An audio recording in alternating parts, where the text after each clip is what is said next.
Now, politically, 2016 is going to be a wild ride, but it is already rather rocky in the stock markets, both domestically and internationally. So what is going on? Is it back to the future for Wall Street? Back to recession? Joining me now from Westport, Connecticut, CEO and Chief Global Strategist for Euro-Pacific Capital, Peter Schiff. Peter, it seems to me rather disingenuous to blame what's going on in the U.S. markets right now, the big drop, the terrible start to 2016, on China's problems in their markets and Kim Jong-un testing a hydrogen bomb. We've got plenty of problems here at home of our own. Well, absolutely. In fact, if anything, the problems in the overseas markets are emanating from the United States. I mean, we're the source of the global instability. It's the Fed. Now, I said on your program many times that if the Fed made the mistake of pricking its own bubble and actually raised interest rates in 2015, which is what they did in the waning weeks of December, that the stock market was going to drop like a stone. And that's exactly what's happening because the air is coming out of this bubble, and there's a lot of air in there. This is the biggest bubble the Fed has ever inflated. And at the same time, the Great Recession, which the Fed interrupted with its monetary stimulus, is going to resume in earnest because now all of the problems that the market would have corrected but for the Fed are going to come back in even greater, with greater pain now because they've all been made worse thanks to the last 7 years of Fed policy. So why did the Fed raise rates? Because they had to save face? They were painted into a corner or what? I think that's it. Look, they were pretending they were going to raise rates all year.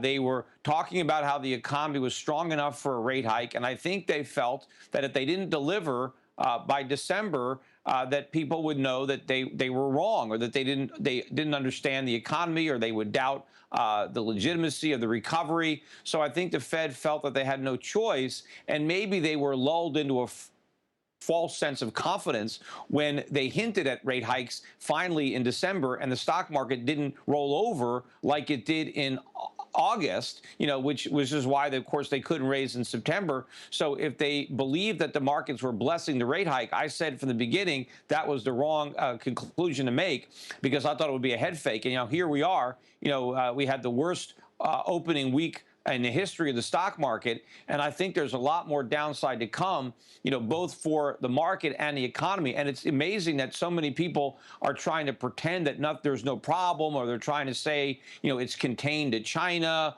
or the problems in the economy are contained to manufacturing, everything else is okay. This is just what they said when the mortgage bubble burst. They said it was contained to subprime, or when the NASDAQ bubble burst, they said it was contained to tech. It's never contained, but they never run out of excuses. And if you look at the fundamentals, which you do every day, the Fed reads the same fundamentals. You look at the jobs report that came out, 290,000 jobs. Everybody was very happy about that. Didn't help the market all that much. But when you start peeling back the onion on those jobs, 30,000 jobs in the service sector. Those are waiters and bartenders. 50,000 jobs in the healthcare assistant. Those are cleaning out bedpans. Only 8,000 jobs in manufacturing. Peter, that's trouble for manufacturing, is it not?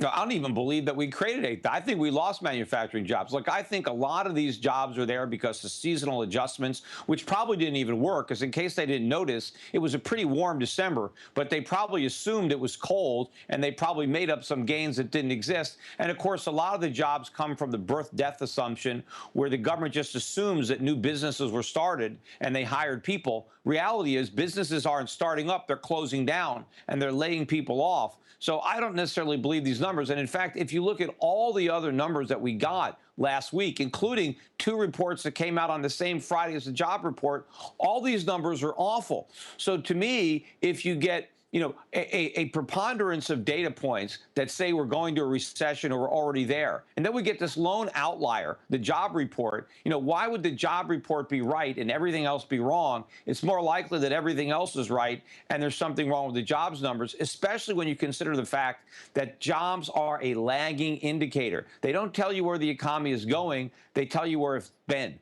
All the leading indicators that are forward-looking are flashing recession. And once this recession hits, and all the employers realize that they were wrong in anticipating a non-existent recovery, that they bought into the Fed's propaganda, they're going to be laying off a lot of workers they never should have hired in the first place. And then the unemployment rate is going to skyrocket. Then all the non-farm payrolls are going to disappear. But by then, we're knee-deep in a recession.